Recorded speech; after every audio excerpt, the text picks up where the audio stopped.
Bismillahirrahmanirrahim. Assalamualaikum warahmatullahi wabarakatuh. Nama saya Rubiatul Dewiah dengan NIM 196500047. Baiklah, di sini untuk REST-API Laravel, saya akan menjelaskan REST-API Laravel. Untuk cara yang pertama, yakni download Composer. Kita bisa melalui CMD, command prompt, atau juga aplikasi lain. Lalu untuk setelah mendownload Composer, kita akan membuat project Laravel dengan cara mengetikkan Composer create project prefer this Laravel _Laravel REST-API Laravel. Nah, maka nanti akan terbentuk folder atau project bernama REST-API Laravel. Lalu membuat database baru pada SAM. Di sini saya sudah membuat database baru bernama universitas. Setelah membuat database baru, lalu pastikan penginstalan Laravel berhasil dengan mencoba development servernya dengan cara menggunakan ketikan pada cmd php artisan serve. Ya, di sini saya sudah mengaktifkannya atau melihat dengan cara php artisan serve. Di sini sudah dimulai. Lalu membuat tabel mahasiswa, lalu ubah nama database pada .env sesuai dengan nama database yang telah dibuat. Kita beralih ke data REST-API Laravelnya. Ke atas editor, saya menggunakan Visual Studio Code. Di sini pada file .env, di sini nama databasenya sesuaikan dengan nama database yang telah dibuat tadi. Saya membuat database universitas, maka database yang saya berikan di sini adalah universitas. Lalu setelah itu membuat tabel mahasiswa dengan cara mengetikkan php artisan make model mahasiswa cmr. C di sini adalah controller, M-nya adalah migration, lalu R-nya di sini adalah research. Lalu edit file migration pada folder database, edit untuk menambahkan kolom nama dan alamat.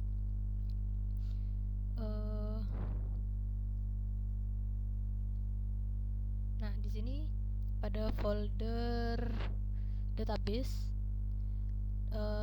dalam folder database terdapat folder migrations. Kita lihat di sini terdapat file mahasiswa.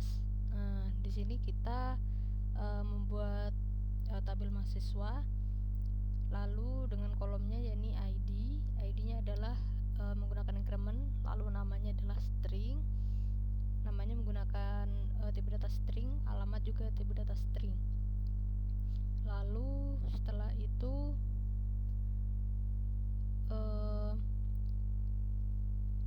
ketikan php artisan migrate. Nah, untuk menjalankan kolom-kolom tersebut, untuk membuat kolom pada database yang telah dibuat tadi. Lalu untuk mengecek apakah migrasi telah berhasil, cek pada SAM. Nah, kita cek pada localhostnya di sini. Nah, di sini sudah terdapat tabel mahasiswa dengan terdapat tabel mahasiswa dengan kolom ID, nama, alamat. Lalu edit pada file controller pada folder app, lalu temukan mahasiswa controller. Di sini mahasiswa controller. Di sini kita edit pada bagian index. Fungsi indeks di sini untuk menampilkan data semua mahasiswa. Lalu kita edit juga pada bagian function create. Di sini untuk menambahkan mahasiswa baru, menambahkan nama, alamat. Lalu jika berhasil maka akan keluar ini data mahasiswa berhasil ditambahkan.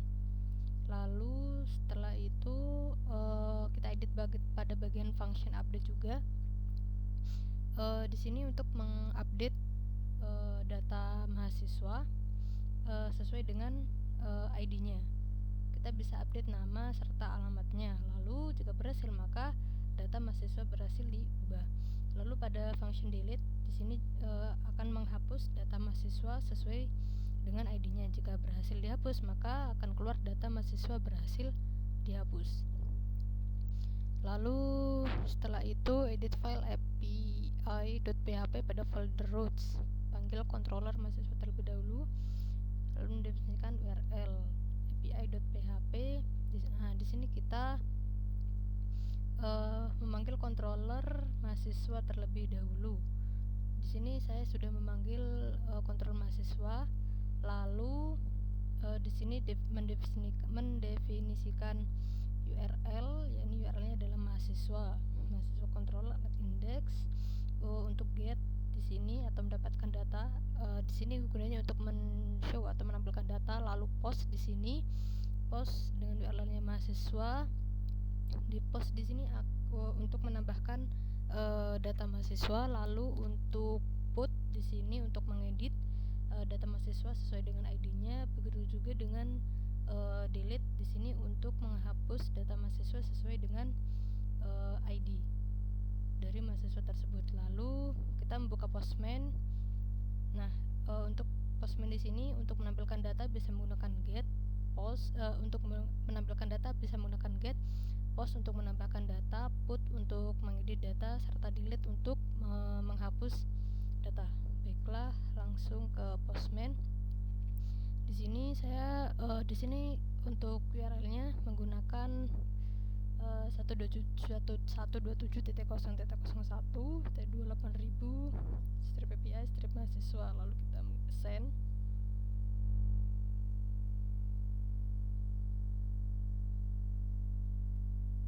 Nah, maka di sini akan muncul data yang telah kita masukkan di localhost atau di database-nya. Sini terdapat dua data, yakni ID pertama dengan nama Robiatola Dewia, lalu ID kedua dengan nama Kindi Saputri. Itu sesuai dengan database yang telah kita masukkan, data yang telah kita masukkan sebelumnya. Kita juga dapat mengeceknya menggunakan URL yang sama pada browser. Lalu untuk post, kita akan mencoba post atau menambahkan data. Nah, untuk post kita langsung saja memasukkan nama dan alamat pada key-nya di sini adalah nama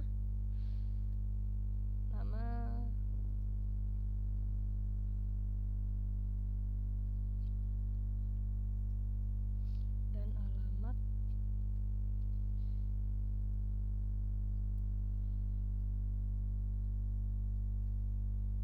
Nah, setelah itu kita send.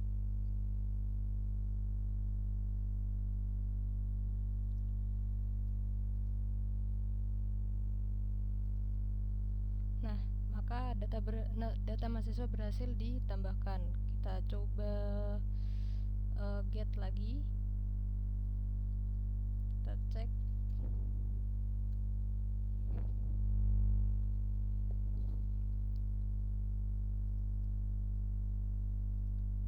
Nah, di sini maka akan terdapat 3 buah data yang telah kita tambahkan tadi. Kita juga dapat melihatnya di sini. Kita refresh. Nah, telah tertambahkan. Lalu kita coba untuk put dengan ID-nya tadi 3. Oke, lalu kita ketikkan.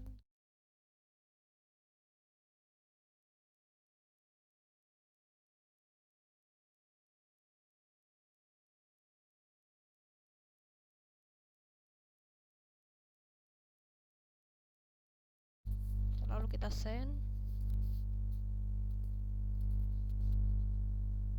Data mahasiswa berhasil diubah. Lalu kita coba lihat pada get.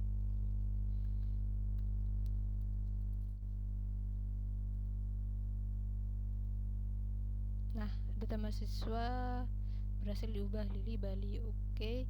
Lalu kita coba delete dengan ID-nya yakni 3. Kita coba. Oke, data mahasiswa berhasil dihapus. Kita lihat pada get lagi. Oke.